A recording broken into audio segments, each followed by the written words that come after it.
Nabi Muhammad belum minta, diberi oleh Allah. Karena itu ketika dilempar bukan hanya dengan kata-kata. Penduduk Taif melemparnya dengan batu, lempar dengan kemarahan, lempar dengan segala hal. Apa kata Nabi? Karena alam nashrah laka sadrak, kata Nabi, ya Rabb. Ketika dua malaikat penjaga bukit mengatakan, angkat tanganmu Muhammad, mud yadaika ilas sama, angkat tanganmu ke langit dan mohonkan kepada Allah supaya kami angkat gunung Taif untuk menghimpit mereka yang tidak punya sopan santun itu. Murka malaikat. Bagaimana Rasulnya dilempar dengan batu, berdarah menetes, bentengnya Zaid bin Thabit luar biasa, tidak mampu menghalanginya. Apa yang terjadi? Nabi, alam nashrah laka sadrak, kalimat mulia mengalir di lisannya. La, mohon jangan lakukan itu. Fa innahum qaumun la ya'lamun. Mereka hanya belum mengetahui saja. Saya bermohon kepada Allah, kelak di bumi Taif ini akan nampak laki-laki, perempuan, besar, kecil, tua, muda yang akan mengatakan beriman kepada Allah dan Rasul.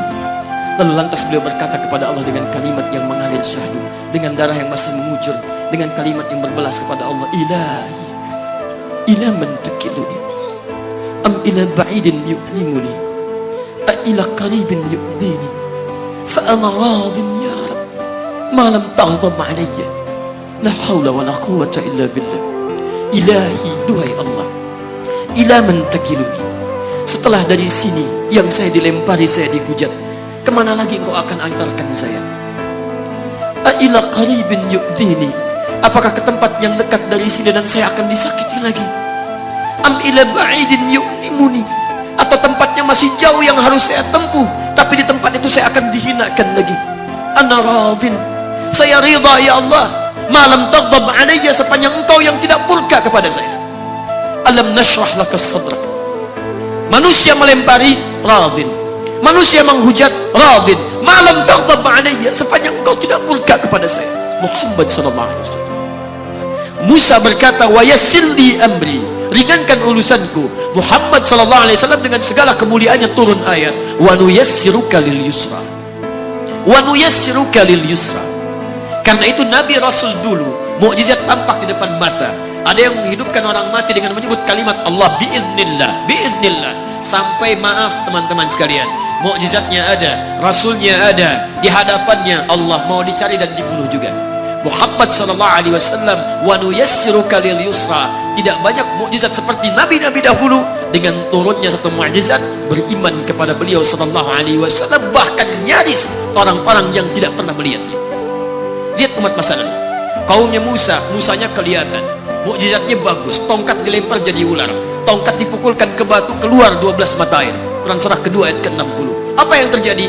Umatnya masih belum mau beriman juga.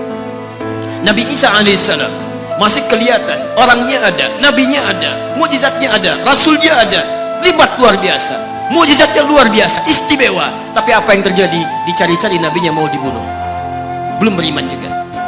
Muhammad sallallahu alaihi wasallam spesial. Perhatikan,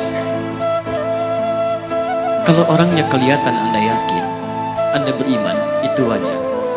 Muhammad sallallahu alaihi wasallam, ada orang yang tidak pernah melihatnya, tidak pernah menatapnya, mimpi pun belum tentu berjumpa dengannya, tapi mau beriman kepada Muhammad sallallahu alaihi wasallam. Antum pernah melihat Nabi sallallahu alaihi wasallam? Berjumpa dengan Nabi sallallahu alaihi wasallam? Maka beruntunglah antum, karena orang-orang yang beriman kepada Nabi sallallahu alaihi wasallam tanpa pernah melihatnya, itulah orang disebut oleh Nabi sallallahu alaihi wasallam sangat dirindukan oleh beliau. Satu kali beliau duduk dengan para sahabatnya mengatakan, ana mushtaqun bi ikhwani, saya sekarang sedang merindukan saudara-saudara saya. Kata sahabatnya, alasna ikhwanak ya Rasulullah, bukankah kami saudara-saudaramu? Kata Nabi, bal antum ashabi, kalian itu bukan saudara-saudaraku, kalian sahabat-sahabatku.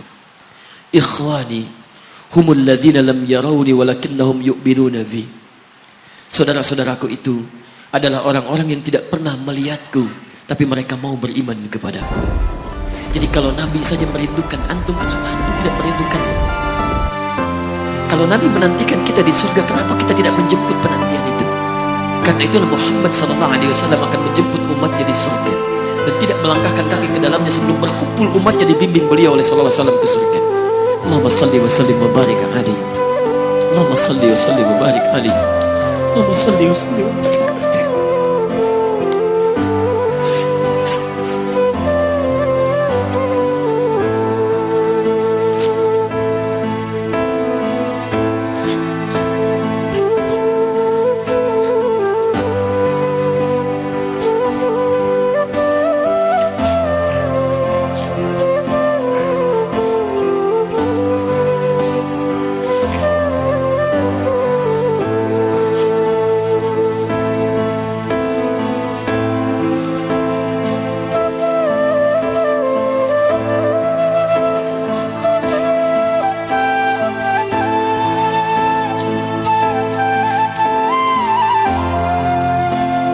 Maka diturunkanlah kemudian hudan yang terakhir. Diharapkan dengan hudan ini mengantarkan semua umat Muhammad SAW yang mau beriman dan mengikutinya ke surga.